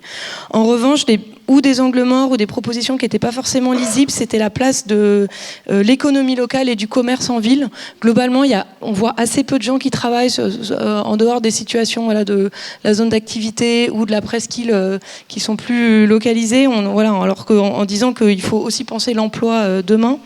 Sur la mobilité, une position qui pouvait peut-être paraître un peu caricaturelle, ça a été apprécié de dire que la mobilité douce, la mobilité active était très globalement partagée, beaucoup plus de piétons, mais que du coup on avait l'impression que la voiture est complètement disparue de la ville, alors que ce sera clairement pas le cas en 2040, donc de plutôt penser quelle sera la place de la voiture en 2040. Ce que je vous disais sur la sécurité et la grande précarité, de dire il n'y a pas de réponse dans cette fresque sur ces sujets-là qui sont quand même très prégnants. Et enfin, un dernier sujet, mais je pense qu'il est plutôt lié au mode de représentation, qui est de dire on ne voit pas le lien au grand territoire, on ne voit pas le lien aux communes environnantes, on voit la montagne est représentée, mais on ne sait pas quel lien on a avec cette montagne, ce qui pose la question aussi derrière de l'alimentation, par exemple, de dire on n'a pas de réponse sur ce sujet-là. Voilà pour le résumé. Merci beaucoup. Merci. Alors, rassure Iba, on est à peu près dans les temps. Et on va avoir du temps à réserver aux questions, mais je voudrais donc, pour terminer, peut-être proposer à François de nous dire un mot sur où en est cette démarche et où va-t-elle désormais. Oui. Bon, cette démarche, je dirais que cette année, on a quand même une grosse échéance, je rappelle, c'est l'élection municipale.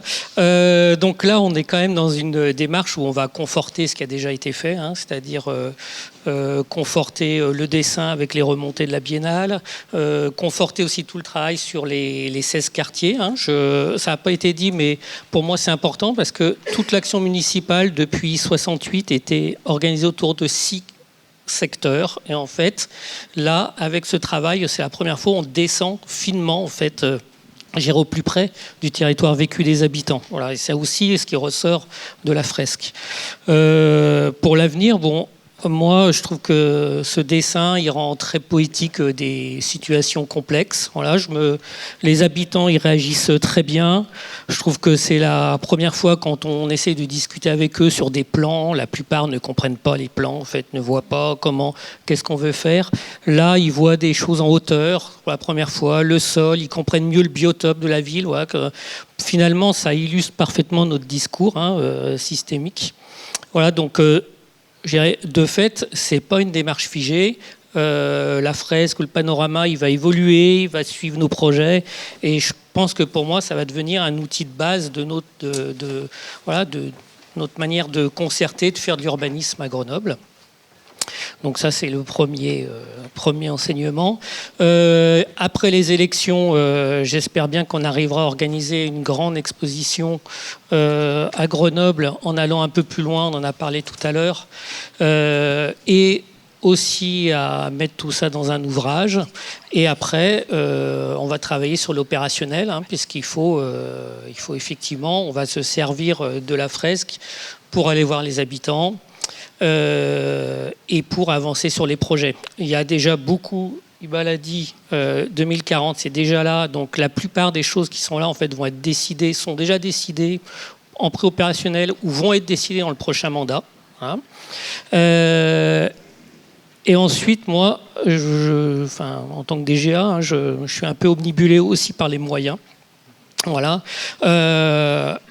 En fait, la ville qui est dessinée là, pour le moment, on est incapable de l'exploiter. Voilà. On est incapable, on n'a ni les ressources, j'aurai jamais assez de jardiniers, j'aurai jamais assez de moyens financiers, etc. Donc cette fresque, moi, non, je ne fais pas un appel aux dons, mais je suis très intéressé par l'expérience de Bologne, par exemple, qui est une ville à peu près de la taille de Grenoble, sur les contrats de coopération, où on va, voilà, donc là j'ai vraiment du dessin pour aller voir les habitants, pour dire avec eux, je sais qu'il y a des habitants justement dans les faubourgs peu denses qui me disent on a marre de la voiture, faites-moi un chemin. Voilà, donc là, on va pouvoir aller dessiner avec eux sur des choses très précises, mais derrière, il faudra qu'on se mette tous ensemble pour pouvoir entretenir, exploiter, etc. Voilà, et donc, pour moi, c'est un puissant outil de travail. Voilà. De la fresque au projet. Merci beaucoup, merci à tous, merci à tous les 5. On peut peut-être applaudir donc, les intervenants.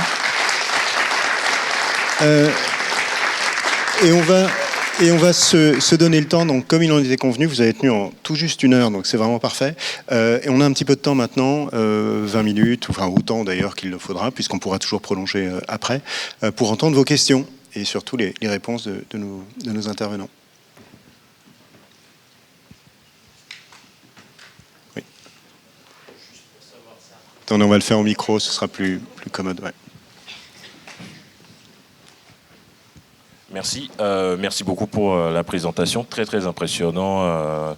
Impressionné par l'échelle que vous avez choisie, l'échelle de temps aussi, parce qu'effectivement, les 2040, ce qui est pratique, c'est que c'est une échelle de mandature, en fait. On peut commencer à voir d'ici 2-3 mandats comment on peut mettre en place certaines choses.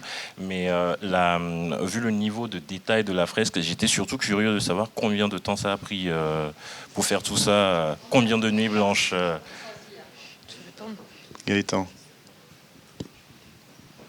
Déjà, en amont de ce travail, il y a déjà un long travail d'équipe. Moi, j'interviens pas en fin de chaîne, mais on va dire au début du dernier tiers, si on veut. Et moi, c'est 4 mois à temps plein, enfin double temps plein, en fait, très clairement. Et puis à la fin, ça s'est soldé par une charrette de 2 semaines bien solide. Ouais, c'est ça.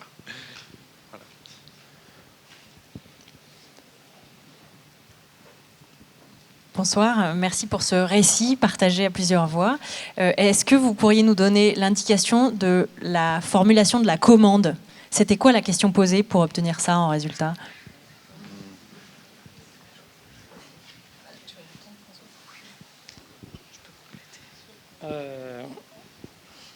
Alors en fait, la commande au départ, si je prends la délibération Grenoble 2040 du départ, l'idée de la fresque n'était pas là. La fresque, elle est venue, j'irais, c'est une réflexion itérative. Enfin, Iba l'a dit tout à l'heure, c'était vraiment, grosso modo, il faut qu'on adapte la ville, il faut qu'on atténue les chocs, il faut qu'on prépare les habitants, il faut qu'on prépare l'organisation. Du coup, on a des situations, donc suite au travail sur les quartiers, on a des situations qui sont difficiles, qui sont déjà identifiées comme compliquées. Et finalement, c'est comment on représente, quels sont les moyens qu'on va mettre en œuvre pour traiter ces questions et comment on représente le travail à mettre en œuvre. Juste une précision sur notre mission, peut-être avec Nicolas. Donc nous, on a intégré une démarche en cours, Grenoble 2040, et la partie de la démarche qui concerne l'urbanisme, parce que du coup, il y avait plein de choses dans Grenoble 2040. Et on a été consulté puis missionné à l'automne 2024, et la commande, c'était accompagner la ville et l'agence d'urbanisme de la région grenobloise dans l'écriture du récit prospectif de la ville. Donc on devait écrire le récit prospectif. Et c'est en travaillant ensemble qu'on s'est rendu compte qu'on ne peut pas faire un récit fermé avec un dessin figé, et qu'on va proposer un outil plutôt collaboratif de mise en débat et qui va s'amender avec le retour des habitants, mais pas que. Il y a le tissu associatif, etc. local. Merci.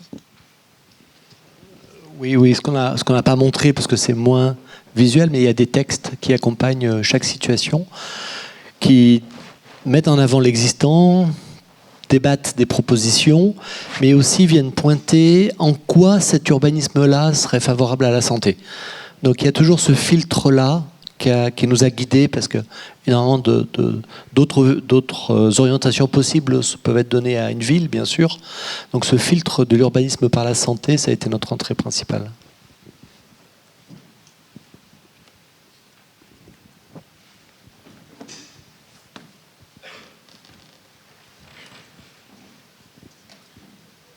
Merci beaucoup pour cette fresque. Moi, ce que me paraît absent de cette fresque, c'est le tramway. Le tramway qui a vraiment donné une autre image à la ville de Grenoble. Donc c'était parmi les villes pionnières en adoptant ce mode de transport doux.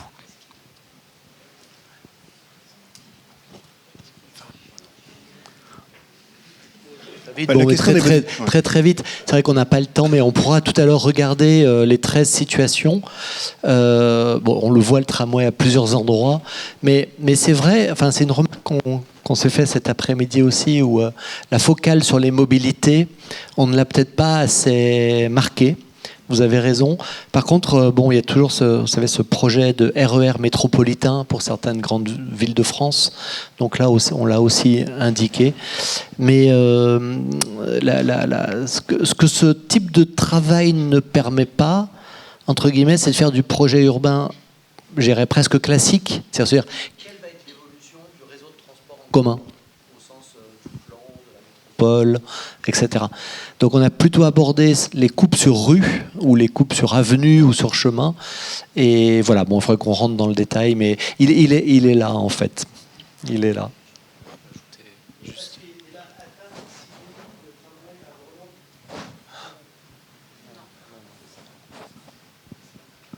Je vais juste ajouter quelque chose. Bon, ça ne va pas répondre à aucune question, mais moi, ce travail-là, je le perçois vraiment comme le début d'un rhizome, en fait. Enfin, c'est comme un tronc qui va venir se ramifier au fil des disciplines qui vont être sollicitées au fur et à mesure. Donc, c'est vraiment, au départ, on est un peu, trompé par l'aspect très finalisé de ce dessin. D'ailleurs, nous, ça peut nous remettre en question aussi. Peut-être que quelque part, le dessin, c'est peut-être pas encore ça exactement, mais en tout cas, il s'inscrit dans un processus, dans une volonté. Le but, c'est vraiment de créer un élan enfin, en tout cas pour moi, enfin pour nous tous, je pense, mais réempouvoirer, pardon. Non, enfin, impliquer les gens, quoi, tout simplement, puis pas que les experts, surtout, vraiment faire du lien, du transdisciplinaire. Je sais, c'est des gros mots un peu, mais d'aller créer les conditions de la fabrication de la ville de façon la plus collective qui soit. Et voilà, donc cet élément est amené à évoluer de toute façon. Donc toutes les questions sur des aspects techniques, il y a énormément d'éléments manquants, en fait, c'est clair. Ça.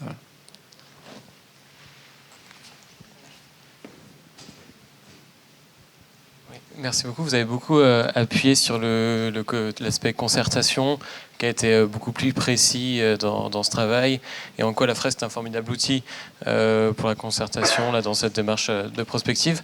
Comment est-ce que vous pensez accompagner sur cette démarche de concertation sur l'aspect ensuite beaucoup plus opérationnel de réalité des projets qui vont être lancés dans le prochain mandat, comme c'était énoncé? Est-ce que la fresque va encore être un outil qui va être utilisé? Sinon, quels outils vous imaginez pour continuer à impliquer de plus en plus les habitants de ces quartiers sur les projets en phase conception et sur toute la durée du projet et pas que au début? Je commence, François complète. Donc juste sur ce ne sont pas des projets urbains ou architecturaux précis. Et vous l'aurez compris, en bleu c'est l'existant et en rouge à peu près c'est ce qui évolue, donc à quelques exceptions près. En gros, l'idée, c'est de présenter des typologies. Donc, on a parlé du grand équipement, on a parlé du tissu habité du faubourg, du tissu habité du centre-ville, etc. C'est d'engager des réflexions sur la mutation de ces espaces et de besoins d'adaptation. Là où il y a des projets urbains ou architecturaux partis, là où il y a des coûts partis, on les représente. Évidemment, il s'agit de montrer quand même en 2040 l'Isère avec la passerelle qui aura eu lieu depuis, etc. Mais il ne s'agit pas de faire du projet architectural. Il ne s'agit pas de dire que cet îlot du centre-ville qui existe vraiment, on va vraiment transformer le Galta, le lac Cave, on va construire l'ascenseur. C'est vraiment un débat pour engager des réflexions et voir le retour qu'on peut avoir avec les habitants, etc. Donc la concertation, elle est vraiment là-dedans. Et c'est pas vraiment de la concertation, c'est plus de la participation, c'est de la prospective participative. En gros, on interroge les habitants par rapport à une typologie de situation qui les concerne ou qui les concerne pas forcément dans leur quotidien, comment ils voient les choses évoluer et comment on peut engager une transition sur tel ou tel aspect. Et il y a des choses qui sont parfois pas visibles des experts. Il y a des choses qui sont pas que des affaires d'experts et qui relèvent plutôt du sensible, du quotidien, et qui vont ressortir dans la manière de s'exprimer dans la concertation. Mais il s'agit en aucun cas de proposer un projet architectural précis. Et par contre, il y a un objectif opérationnel dans le sens où toutes ces réflexions doivent nourrir des politiques publiques, ce qu'a expliqué François à un moment. Donc il y a des choses qui vont être identifiées sur des logiques de transition, de place, de mobilité, de l'habitat, etc., qui peuvent relever de gouvernance publique, et donc ça engage des politiques publiques, et il y a d'autres choses qui relèvent totalement de la gouvernance citoyenne et privée, et donc c'est là où la prospective et la FRES, c'est uniquement un facteur de débat, discussion, pour engager des dynamiques qui ne dépendent pas du secteur public et qui vont dépendre du privé, du citoyen, mais on donne une vision qui peut fédérer. Oui, c'est exactement ça. Si je vous donne un exemple concret, c'est par exemple, on a une stratégie de biodiversité et de trame verte. Voilà, dans le cadre de la trame verte, on avait bien identifié une partie de la trame verte de Grenoble, en fait, est sur des terrains privés, dans les faubourgs peu denses, mais du coup, elle est complètement fragmentée, puisque chaque maison a 100, 200 mètres carrés de terrain, mais finalement, sur l'ensemble du bloc, on peut avoir une trame verte de 1000 mètres carrés ou 1500 mètres carrés. Voilà. Quand vous expliquez aux habitants que ça serait bien, qu'on peut regrouper tout ça, que ça sert, même si ça ne leur sert pas à eux directement, ça sert à la biodiversité, etc. Tout ça, c'est quand même très imagé dans la fresque, et donc ça nous aide à expliquer en fait ce qui est écrit finalement dans notre stratégie. Oui, peut-être on a aimé dire aussi pendant le travail que c'était plus que de l'analyse, mais c'était pas encore complètement du projet. Donc en fait, on est dans cette ce que en sciences sociales s'appelle un peu les objets intermédiaires. C'est-à-dire qu'en fait, ça navigue entre des positions différentes. Et l'idée aussi, c'est qu'autour de la table, quand on a travaillé, il y avait des spécialistes du foncier, du végétal, des mobilités, de la santé, etc. Donc comment est-ce que chacun, avec sa spécialité, trouve à inscrire un enjeu sur la fresque? Et ça, c'est quelque chose qui a été assez intéressant à voir. C'est-à-dire que chacun, d'habitude, dans ses spécialités, on a nos propres modes de représentation. Essayons d'en trouver un commun dans lequel on peut au moins les mettre côte à côte dans un contexte donné, les questions qu'on se pose. C'est vrai que la grande question qu'on s'est posée, c'est est-ce qu'on n'ouvrait pas la fresque aussi au débat qu'on avait eu entre nous. C'est-à-dire non pas pour proposer des alternatives comme on le fait là, mais directement oser poser les difficultés qu'on a eues pour avancer sur telle et telle question. Bien, donc merci en tout cas pour votre présentation qui a le mérite d'être très claire. On le voit finalement, vous avez réussi à établir une forme de ligne d'horizon, alors au sens littéral, mais une ligne d'horizon voilà, qui fixe un certain nombre d'éléments et qui ont le mérite au moins de créer la réaction positive, négative, et qui a, je pense, mis en route l'ensemble des habitants de Grenoble. Mais je voudrais réagir sur la réflexion de M. Mollard par rapport à la question économique. Maintenant que la ligne d'horizon est esquissée, et je pense que ce modèle de dessin est certainement très à propos pour le faire, est-ce que vous envisagez, avec les élus, d'approfondir cette ligne d'horizon, enfin de la préciser justement du point de vue du modèle économique, plutôt que de se dire simplement on sait qu'on sera en difficulté sur tel ou tel aspect, et là je parle que de la gestion ville, mais est-ce que du coup ce travail ne doit pas aussi venir interroger, ou est-ce que ça a déjà été fait, le modèle économique et de fait le modèle social de la ville, et est-ce que vous envisagez d'approfondir maintenant ce travail au travers d'une prospective à dimension économique pour trouver les leviers de mise en œuvre de cette prospective ? Alors, personnellement, je vais vous dire que oui. Ça sera à travailler avec nouveaux élus. Mais bien évidemment, je dirais, on peut pas, si on veut aller plus loin, si on veut aller dans l'opérationnel, on peut pas ne pas se poser cette question. Voilà, donc, il y a effectivement plein de champs différents. Il y a déjà l'imbrication des territoires. Hein. Il y a des choses qui relèvent de la métropole, voire peut-être même de la région urbaine grenobloise. Il y a des choses qui relèvent strictement de la ville. Il y a effectivement toutes les nouvelles alliances. On ne pourra pas aller... il faut qu'on aille chercher l'argent où est l'argent. Hein, voilà. Donc en gros, on est bien quand même obligé d'aller chercher des alliances avec du privé. Voilà, donc d'inventer de nouvelles modes de coopération. Et comme j'ai dit, moi je pense aussi qu'on a... des alliances à une autre façon de construire la ville avec les habitants. Voilà. Pas seulement les habitants qui demandent, qui disent je veux, etc. Mais bien, on va faire ça. Et on a déjà commencé. Hein. Il y a des habitants qui ont verdi le long de leur petite maison et après, c'est eux qui entretiennent. Donc ça a déjà commencé, mais à toute petite échelle. Ce qui paraît là intéressant, c'est de passer à une échelle plus grande. Voilà, je pense à, voilà, si on réfléchit autour de Superbloc, c'est comment on gère le centre, etc. Voilà. Donc oui, moi c'est ce qui quand même m'anime, hein, c'est que ce travail-là, il sert bien à inscrire Grenoble dans une nouvelle façon de faire de l'urbanisme et quelque chose de nouveau pour le prochain mandat. Peut-être un petit complément. Donc ça, c'est un sujet qui a été beaucoup discuté. On a fait des ateliers professionnels fin août avec des services de la ville, de la métropole, des bailleurs, enfin voilà, plein de partenaires. Et donc on a beaucoup discuté le comment faire. Et c'est fortement ressorti de dire qu'il va falloir faire beaucoup plus avec les habitants et avec les acteurs privés. Et qu'en fait, il y a vraiment du coup un changement de métier, de posture de la part des collectivités, mais aussi vraiment de nouveaux métiers à faire émerger, d'accompagnement vis-à-vis des habitants, de l'action habitante, mais aussi par exemple de nouveaux syndics, de nouvelles manières qu'on espère d'entretenir les biens, d'avoir du collectif, peut-être des nouvelles conciergeries, et qu'il y a aussi toute une nouvelle manière de travailler la ville qui est en germe dans cette fresque.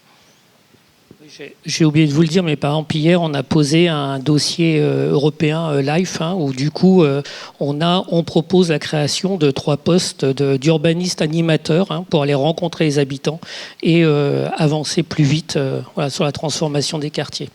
Voilà. Bon, on verra si on est retenu ou pas. Merci. On a une autre question, je crois. Oui, merci. Alors, tout d'abord, félicitations à toute l'équipe. Évidemment, Iba, que je te connais mieux parce que je vois une vraie... Ça s'entend là? C'est bon? Oui. Allô, c'est comme ça. Hein. Félicitations alors parce qu'il y a effectivement une vraie évolution de pensée et de dessin, je dirais, de méthode entre les premiers travaux du Luxembourg, puis de Genève et puis d'Annecy. Ça, vous construisez peu à peu toute la... disons, une méthode pluridisciplinaire qui commence à donner des résultats toujours plus mûrs. Et ça se voit aussi dans ton discours sur la prospective, Iba. Moi, j'adore, du petit lait. C'est très construit et j'espère que le monde a compris ici de quoi on parle, parce que c'est évidemment très facile de faire des raccourcis entre la planification et la prospective et tout ce qui est entre tout ça. Mais comme tu sais, je cherche toujours à grappiller un peu de manière à évoluer. Et j'ai l'impression que cette envie de positivité vous cantonne dans vos solutions.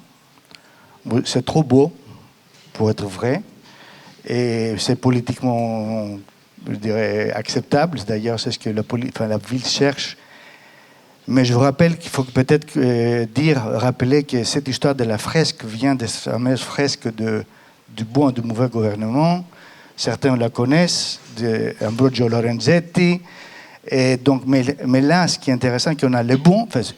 On a payé 2 fresques, pas une seule, une bonne et une mauvaise. Qu'est-ce qui se passe dans la ville quand il sera bien géré? Donc c'est magnifique, tout le monde est beau et joli. Et qu'est-ce qui se passe quand la ville sera mal gérée? Et les 2 fresques sont côte à côte dans cette grande salle à Sienne. Donc, Sienne, oui, c'est tout à fait à Sienne. Donc, et Et c'est, je pense, un peu le limite de l'exercice, mais c'est peut-être le maître d'ouvrage qui l'a pas voulu, ou alors il y avait un problème sur le psychosomatique autour de la mauvaise hypothèse. Parce qu'il faut, à mon avis, se poser des questions qu'aujourd'hui plantent l'ensemble de prospectivistes et de futurologues du monde entier. Par exemple, qui n'avaient jamais imaginé que Trump serait au pouvoir. Et qui fait tout un domino d'effets politico-économiques qui plante toutes les stratégies des entreprises, des gouvernements, les Européens qui vont à quatre pattes à Washington parce qu'ils n'avaient pas jamais, leurs prospectivistes n'avaient jamais imaginé ça. Ça veut dire qu'il faut rapporter ça au niveau de la France pour dire, par exemple, qu'est-ce qui se passe si demain il y a le Front National et donc qui change les politiques économiques, qui change la manière de prêter de l'argent aux villes, etc., pour arriver à construire, je dirais, des hypothèses plus robustes c'est le terme, hein, face à ce qui arrive. Parce que je pense qu'il faut dire, c'est que le résultat, l'image la plus prospective, la plus réelle, la plus prospective que nous connaissons aujourd'hui, c'est les bastions et les fortifications d'une ville. Une ville s'est fortifiée au Moyen-Âge grâce à une pensée prospective. Et quand vous regardez des fortifications, j'espère que vous prenez plein de selfies sur le bastion, mais en fait, c'est une très mauvaise image. Des fortifications veulent dire de la guerre, de la famine, à l'intérieur, des ennemis. C'est ça qui représente une fortification. Une ville qui a survécu le Moyen-Âge, c'est une ville qui a survécu grâce à la très forte permanence d'une très mauvaise image. C'est pour ça. Et donc, je veux dire par là que cette image-là... On va peut-être donner à nos invités la possibilité de répondre. Cette image qu'on voit là montre un état très heureux d'une ville qui continue en business as usual. Et la question, c'est que s'il n'y a pas il fait trop chaud, s'il n'y a pas de l'eau, et si les gens ne peuvent pas aller dehors parce qu'il fait trop chaud, comme ça arrive, à quoi ça ressemblerait cette image, cet espace public? Voilà. Alors, peut-être, pour résumer, faut-il produire une image aimable pour avoir un outil utile? En fait, déjà, la démarche, ce que j'ai expliqué à un moment, c'était montrer que il est possible, avec quelques actions à mettre en place, de garder Grenoble viable, vivable, etc. Et j'ai dit aussi au moment où j'expliquais ce que c'était que la prospective, qu'on sait qu'il n'y a qu'une partie de nos futurs qui est malheureusement impactée par le changement climatique et par d'autres facteurs, mais qu'il y a l'autre partie des futurs qui reste à anticiper, à explorer, à imaginer, à mettre en place pour justement faire face, pour augmenter la résilience, etc. Et donc, la commande, c'est ça, c'est montrer et discuter. Alors, donc, c'est un outil de médiation. Donc, si on commence à montrer des démantèlements géants, des crises urbaines et sanitaires majeures, des situations de crise, etc., on coupe la médiation, on arrête la médiation. L'idée, c'était d'aller vers les gens et de dire que rien n'est à perdre, tout est à gagner, malgré les contraintes climatiques, et qu'il y a des choses qu'on peut améliorer. On ne dit pas que le futur sera meilleur que le passé, on ne dit pas que ça sera un futur où on va aller plus vite, plus loin, plus fort, mais on dit qu'on peut quand même faire face en étant une communauté d'acteurs. Donc on ne peut pas être uniquement de gouvernance publique, de gouvernance citoyenne, de gouvernance privée pour engager un projet de transition, c'est un projet collectif. Donc on raconte la collectivité dans la réflexion, et puis on montre qu'il y a des choses qu'on peut faire pour améliorer les situations. Et ce qu'on montre en rouge, c'est les choses qu'on peut faire pour améliorer la situation. Donc dans ce sens, c'est une prospective positive. Mais effectivement, on en discute depuis un certain temps, depuis le retour des habitants. On va finir par représenter des situations de crise, je pense, à un moment dans des bulles, etc. Parce que j'ai l'impression qu'il y a une demande de représenter la crise.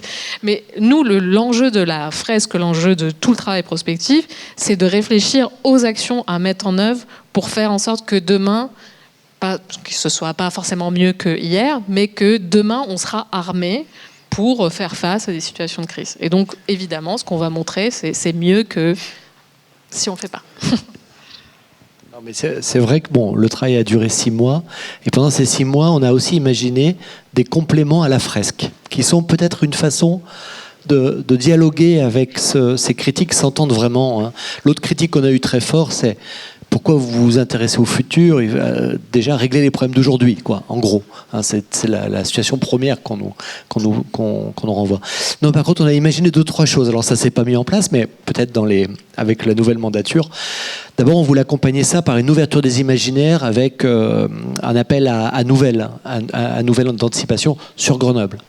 Et deuxièmement, on voulait que les débats qu'on avait entre nous, ces situations où on sait bien que, c'est un peu comme la question de l'enchantement, je sais bien que c'est difficile, je sais bien que le monde n'est pas bien, mais quand même, essayons. Et on se disait, ces discussions-là, on voulait les mettre en scène sous la forme de petites scénettes avec des acteurs qui jouent du débat, de ces débats-là, pas pour le trancher, mais justement, et qui puissent venir faire une espèce de contrepoint dialogué au dessin. Et là où je rejoins ton intervention, Pano, c'est celle qu'on a eue cet après-midi. C'est-à-dire qu'un outil comme la fresque, ou n'importe quel autre outil, ne peut pas être seul. Et donc il faut aussi l'accompagner d'autres éléments qui donnent un point de vue un peu différent. Donc cette pluralité, c'est peut-être ça aussi qui est intéressant dans nos modes de prospective. Merci Nicolas. J'aurais bien voulu entendre Gaëtan sur la représentation de la crise. Et je te jette pas dans le chaudron, enfin comme tu veux. Mais disons la possibilité de représenter les crises. On a vu d'où tu venais. Tu as réformé un peu, la façon, les choses que tu exprimais. Ça aurait peut-être un retour. Mais soit tu commentes ce point-là, soit on donne la parole à Niels qui va peut-être poser l'avant-dernière question. Ceci pour laisser la possibilité à une dernière ou un dernier d'intervenir encore. En fait, justement, je pense que ça va plutôt faire un ping-pong intéressant avec Gaëtan, parce que je pense que c'est plus une remarque justement avec ce que disait Panos, parce que par ailleurs, on a au sein de l'agence tout un tas de démarches prospectives où on essaye de produire également des imaginaires. Et donc, ce que montrait Gaëtan juste avant était un des travaux sur les imaginaires qu'on a fait, qui a précédé Grenoble 2040. Et pour le coup, ce qui est assez intéressant, c'est que nous, on avait essayé de s'intéresser à la face arrière des métropoles post-carbone, avec l'idée justement de s'intéresser à ces lieux qu'on ne voit pas et à ces situations problématiques qui sont généralement exclues de la prospective. Et également, on avait fait cette démarche avec l'idée d'essayer de créer des imaginaires alternatifs. Et très honnêtement, on n'a pas réussi. On n'a pas réussi parce que même s'il y a tout un tas de choses qui, je pense, renvoient quand même à certains désirs que tu avais exprimés de représentation d'une certaine dureté sociale et climatique, avec on est allé un peu plus loin, on a travaillé avec 3 dessinateurs différents, dont Gaëtan, et d'autres. Et en fait, on s'est rendu compte, et c'est un travail maintenant de recherche qu'on fait d'auto-analyse, où on essaye de comprendre qu'est-ce qui fait qu'à un moment, on se retrouve piégé dans tout un tas de marqueurs qui sont propres à la prospective, qui est qu'à un moment, quand on veut montrer demain, il faut bien qu'on le symbolise alors par des objets, par des situations qui finissent par être archétypales parce qu'elles ont besoin d'être compris par celui qui le regarde, et que comme on est quand même tous des projeteurs, on a plutôt tendance à projeter qu'à déconstruire, et donc c'est difficile de montrer des demain où en fait des choses sont en train de se déliter, alors que on est plutôt là pour montrer du plus, un surajout à un réel qui est préexistant. Et donc c'est un travail en fait qui, je dirais, le travail d'IBA est plutôt un travail de prospective appliquée, qui a une forte volonté opérationnelle. Nous, on essaie de continuer ce travail-là plutôt en prospective de recherche, où justement on essaie de continuer à se dire, bon, maintenant qu'on a produit ces dessins, ils ne sont pas satisfaisants, comment justement on arrive à intégrer aussi des choses plus conflictuelles, et c'est des choses qui sont pour le coup en cours à l'instant où je parle. Merci Niels. Gaëtan, tu as un mot ou pas? Ouais, mais je sais même pas si je crois que je vais être nébuleux, de toute façon. En fait, moi j'ai un gros problème avec la deadline. J'ai un gros problème avec le cadre. Je pense qu'on a un problème aussi, on est dans le carcan de la projection et on n'arrive pas à avoir un rapport presque méditatif à ce qu'on observe. Et je crois qu'en fait, on doit tout le temps des comptes. Là, faut rendre ça. Là, faut montrer qu'on a bossé. Là, faut montrer qu'on a été ingénieux. Là, faut nanana. C'est très dur de re-questionner le cadre, en fait. Et je trouve que c'est aussi ce qu'on essaie de faire à travers, du coup, ce travail-là. Ça reste dur, mais je crois qu'il y a beaucoup d'argent à mettre dans le cadre. Le cadre, vraiment. Comment on fait ça ensemble? C'est nébuleux, non? Mais vous voyez? Non, on s'y retrouve. Une dernière question, peut-être, avant d'aller boire un coup. Je triche un peu parce que j'ai un peu participé au travail. Je viens de l'agence de Grenoble et je suis référente santé à l'agence d'urbanisme de Grenoble. Et en fait, je voulais aussi parler du modèle économique de tout ça derrière. Quand on parle de santé et d'urbanisme favorable à la santé, c'est aussi une question économique. C'est aussi une absurdité collective qu'on vit aujourd'hui d'avoir des milliards de coûts de dépenses de santé parce qu'on reste trop assis toute la journée. Donc clairement, ce qui avait aussi animé dans les réflexions sur la santé et ce qui fait que les partenaires santé aussi se tournent vers les agences d'urbanisme ou vers d'autres organismes de la fabrication de la ville, c'est qu'il y a quand même des leviers qui sont activables par les collectivités sur cette question de la santé. Et pour en parler aussi à Paris dans le groupe de travail de l'AFNO sur ce sujet-là, c'est un vrai enjeu interministériel de se dire pourquoi on va toujours chercher les sous pour fabriquer la ville au même endroit. Peut-être qu'on pourrait aussi à un moment donné regarder ce que ça nous coûte collectivement de ne pas aller mobiliser d'autres enjeux comme la santé. Et ça, je pense que c'est pas à négliger, en tout cas dans nos réflexions de collectives et comment on embarque aussi les acteurs dans la réalisation de tout ça. Merci beaucoup. Et vous rebouclez avec une remarque de Manon au tout début de cette rencontre qui soulignait que jusque 25% des enjeux de santé étaient connectés à l'environnement immédiat dans lequel on vit. Merci à tous. Je vous propose d'applaudir encore une fois chacun des intervenants et ce beau travail. Et comme promis, donc un peu de temps maintenant pour boire un coup, pour continuer d'en discuter et surtout pour repasser tranquillement la fresque en revue. Merci beaucoup.